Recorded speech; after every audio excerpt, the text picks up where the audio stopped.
Well, hello everybody. It sure has been a while since I've made a video for YouTube. Life has just happened. We're busy, got 4 kids to raise. There's just been other priorities that have taken place above our YouTube channel. But today I am down at our Moonshack, if you can't tell.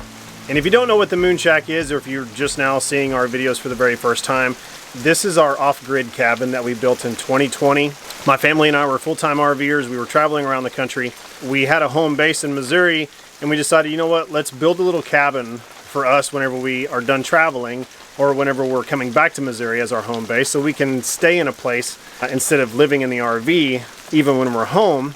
And then when we are away, we will put it on Airbnb and hopefully make a little bit of money. I had to bust up a little bit of wood for our guests because we were running a little bit low down here at our fire pit, and it just started to rain a little bit as well, so I had to take a break, and I thought, you know what, this is a great time for me to break out the camera and give you guys an update on what has happened here at the Moonshack and what's been going on. Tell you what has happened with the water wheel. Also have another big update as far as our off-grid power, so I'll show that to you as well. And stay tuned. I'm gonna walk around the property as soon as it starts raining and give you guys a little tour.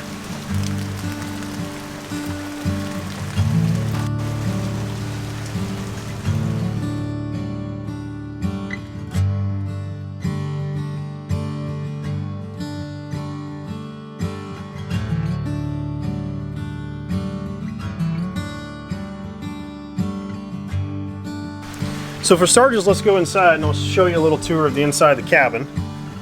Now, if you want to watch the full build of this cabin, you can go to our playlist, and I have an off-grid cabin build.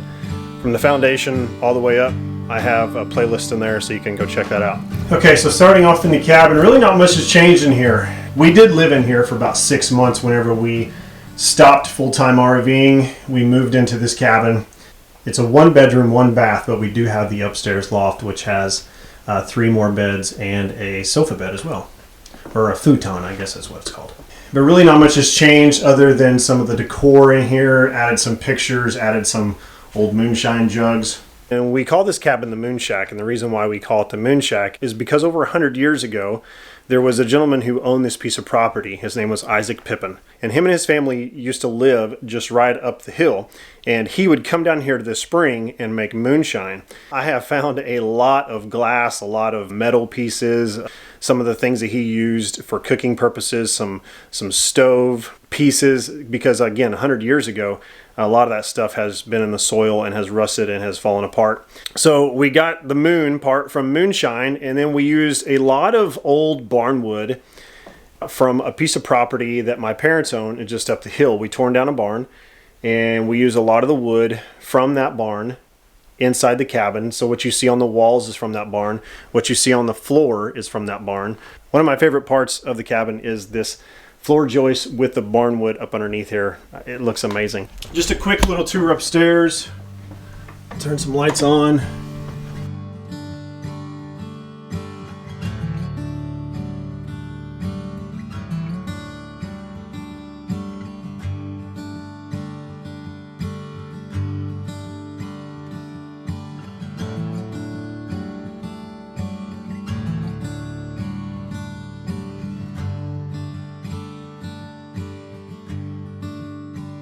Again, we got 3 twin beds up here, and then that futon.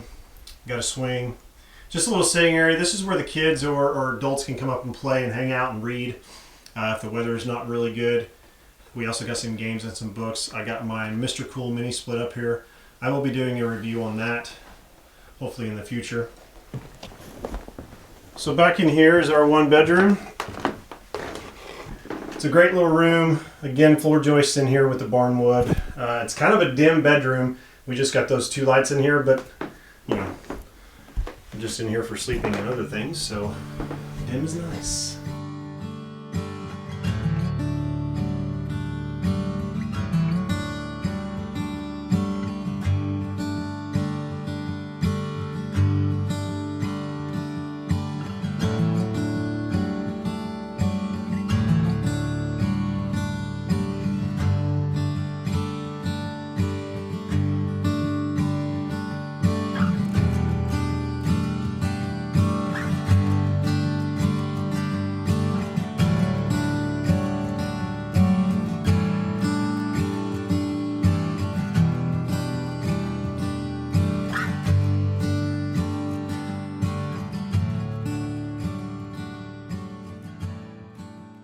One of the favorite pieces that all of our guests rave about is this old antique gas cook stove.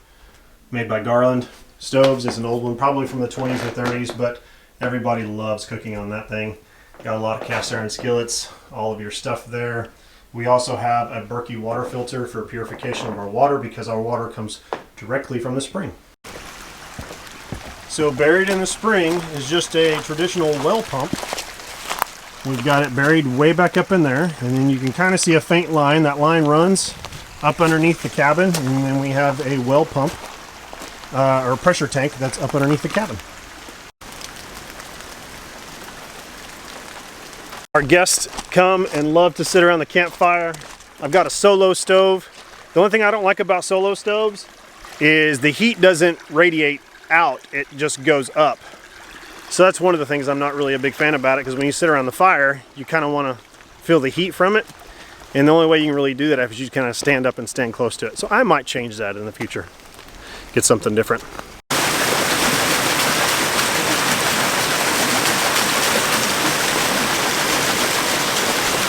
So this was the most popular project of this entire off-grid build, was building this mill pond and having an old water wheel that Jerry, you guys remember Jerry? Well, you guys are going to be seeing him again pretty soon.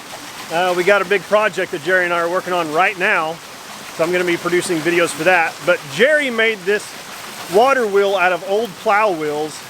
He's a genius, obviously. You can go back and check that out. But the whole idea of this was to produce electricity for our cabin. I have a generator over here. Long story short, it never did work. The rotation of it wasn't perfect. It was a little bit off in balance, and so it would kind of go fast and then slow down, go fast, slow down. We was able to produce a little bit of power, but never quite enough. And so also with the inconsistencies of the water flow, because during the summer it can get dry here. Now the water has never dried up. The spring always produces water. Even when last summer we had like 2 months of solid of no rain, we were still having water come out of the spring, but the water was not flowing very much. So with the inconsistencies in the flow of our water, I needed a more reliable source of energy.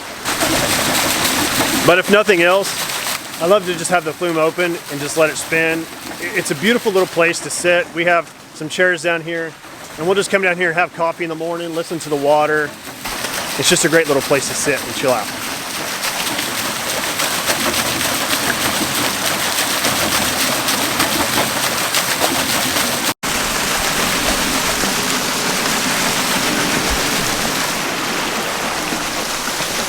So you can see a lot of water flowing over here. Something that really annoys me, and I can see the hole. I don't know if you can see that hole right there. So I have spent a lot of time and energy trying to keep the water from coming around this dam. And let me tell you what's doing it. Crawdads. I didn't realize crawdads would dig down in the dirt and burrow. I had no idea they do that. They continue to dig these holes, and they're going down in and underneath the dam. And so it's causing the water to come around. So last summer I spent, whenever it was really dry, I let all the water out of the dam, got down to where I could get to the clay, and I packed this bank with clay. And here it is. It worked, well, for about 6 months. It worked great.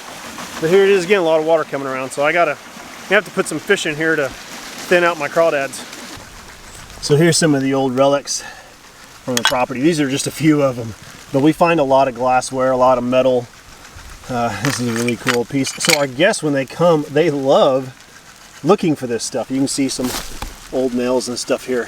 Where I believe he cooked the moonshine was all right in this area, because there's just a lot of glass. Right here's a lot of glass.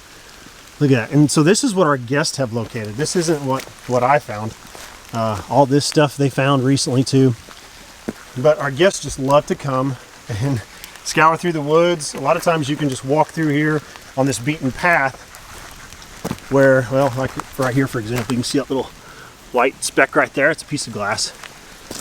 But the weather kind of beats down this trail that we take, and you will find stuff down through here. I don't know if you noticed, but we had a great big tree. You see the stump of it. I didn't realize it whenever we made the dam, the mill pond, but it was in the water, and so it actually killed the tree. I actually had another great big oak right here that died, and so I had a professional come out and cut those down for me. So I've got a lot of wood that I need to split and get cleaned up back in there. We also just thinned out a lot of the trees. There was a lot more trees that was just kind of growing around the mill pond, and I had a lot of them cut out just because I know that they were gonna die. So, but these sycamores thrive around the water, and so that's what those are, is a sycamore tree, and they are still great trees, and they'll be fine for generations.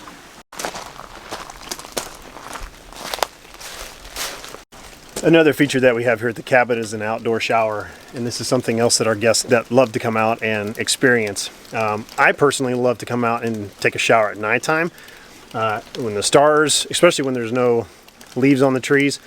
I like doing it when it's cold. I like braving the cold temperatures, coming out and taking a really hot shower and then going back in. It's really cool. The only thing I wish I would have done differently here was make it bigger. It's only big enough for one person. Anyway, I wish I would have made it bigger. So, and I might extend the concrete here and go out a little bit further. I can't go too much further because my septic tank is somewhere right in there. So, but I'm going to try to make it bigger at some point. But it's still really, really cool. And this is where your hot and water cold turn off and your spigots are. So when we first started off with the cabin, I had 100-pound propane tanks, like the tall cylinder ones. My idea was, okay, well, I'll just go fill those up every time. That became a pain, and the weight of those propane tanks, getting them down from our parking lot down here to where I had put a little concrete pad, and I had 200-pound propane tanks there. It was a pain. So got me I think it's a 250 or a 300-gallon propane tank that I got from a local propane provider, and now they come out and fill it and I forget it. That's the way I like it. My cleaner, she keeps me up to date on the percentages of what's left. So all I gotta do is make a phone call and have it refilled.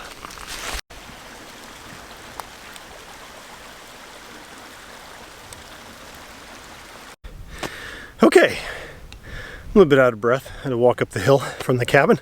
The water wheel wouldn't work efficiently for us to provide power to the cabin. The generator used way too much gas, running it way too often. So what's the next best thing? You guys know, it's no big surprise. I went with solar. Thank you to Spencer Langston at Langston Alternative Power, I believe is the correct name of your business. Sorry if I butchered that. I don't have it here in front of me to look at that, but obviously the solar is not doing much today because it's a cloudy, rainy day. But what I got here is I have a total of 20 250 watt panels. So I've got 5,000 watts total for the cabin, which is more than enough, even in the summer whenever we're running that Mr. Cool mini split. Pretty basic. We just built a frame, set the panels on. We're in an open field, no trees really around. The cabin's about 300 feet that way. This has been the best investment that I have made into the cabin, because now I don't really have to worry about anything when it comes to power. That's the thing about off-grid and when you're renting it out. I had so many calls about the generator. Well, let's just go talk about the generator. Okay, so I've got a Predator 3500. It's from Harbor Freight. If it wasn't for Harbor Freight's warranty policy, I probably would have looked for something different. I like Harbor Freight's warranty policy, I think actually better than I like the generator, because if something goes wrong with this, anything, I call Harbor Freight, tell them what the problem is, but I can take this generator back in and exchange it for a new one. And that's a great thing, because, you know, spending $800-900 on these every time, because I think this is like the 5th one in 2 years, because I've had some issues where all of a sudden it just wouldn't start. One time the starter button quit working, and for guests who want to come out here and just push a button to get it to go is very important instead of having to use the pull chain.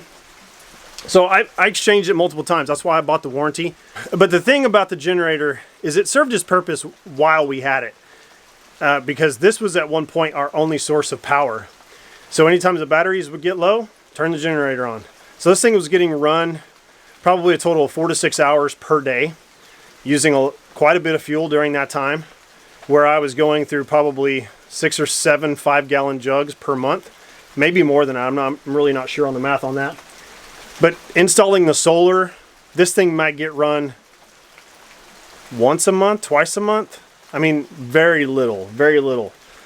So really the main important thing now is just changing the gas out so the gas doesn't sit here for very long and get diluted or get water in it and cause the generator to not work properly.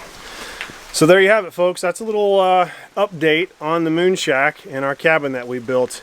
This was a great experience for me to take on this project. It has been a huge success for our family. We love coming here. We come here probably once a month and just disconnect. It's also been a huge success for just as a business standpoint, because this thing stays booked a lot. It stays booked a lot. Multiple months, like during the summer especially, and in the fall, we will stay booked probably 25 days out of an entire month. It has been a great income producing asset for us, as well as, again, something that we can just come here and hang out and enjoy as well.